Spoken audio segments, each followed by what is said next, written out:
Belinda and HarperAudio Australia present this unabridged recording of Looking Out, written by Fiona McCallum and read by Jennifer Vuletic.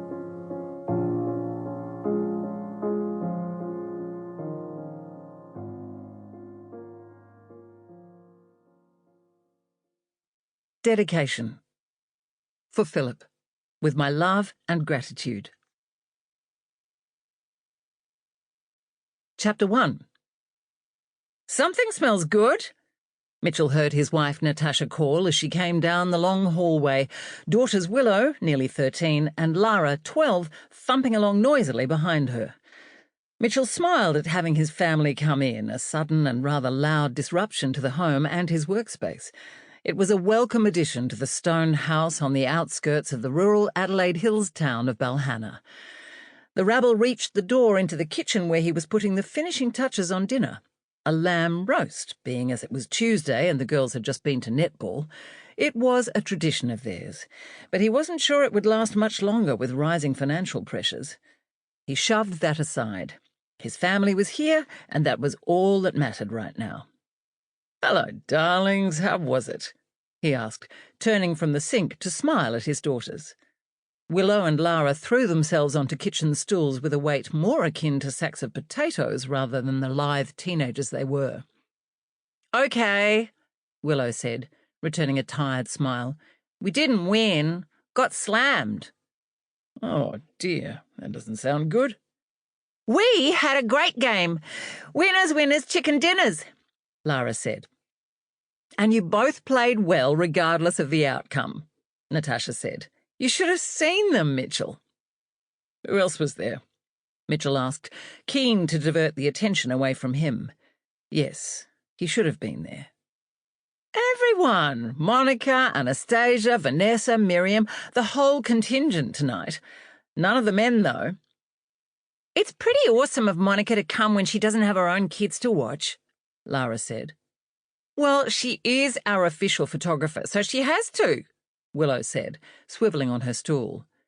"But only because she was coming along anyway to support us, which I happen to think is pretty awesome," Lara said.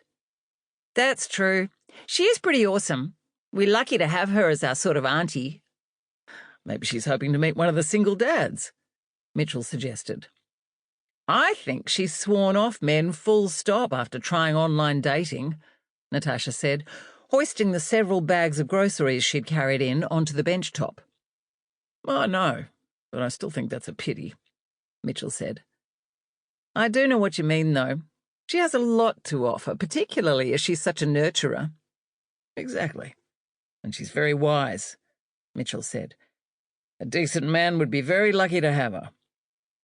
He'd always had a soft spot for Natasha's oldest and dearest friend. As well as being warm and friendly, she was smart, funny, sensible, easy to be around, and good-looking. "But, as she says, it'll happen when and if it's meant to, without any effort on her part," Natasha said with a shrug.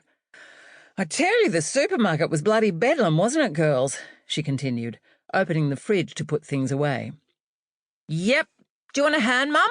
Except I'm not sure I can get up again now," Willow said. Me too," Lara said, slumping forward onto the island's stone bench and resting her head on her folded arms. "It's okay. I'll let you off this time. You two rest for a bit." "Well, thanks for doing it. I appreciate not having to head out," Mitchell said. He sighed to himself. He was finding it harder to leave the house these days, even worse than 5 years ago when he'd started fully working from home.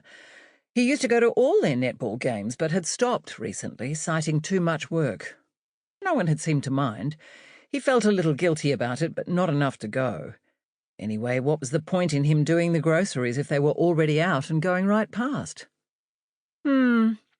Natasha said absently. She was standing with her head in the fridge. "Where's the bottle of white wine?" she asked, half turning back, hand still on the door. "Over here. I've already poured you a glass. Did it when I heard the door," Mitchell said, holding out the glass. "And it's the last of the bottle. I'll bring some more up from the cellar later. I'm having a glass of red." He tried not to... Sample complete. Ready to continue?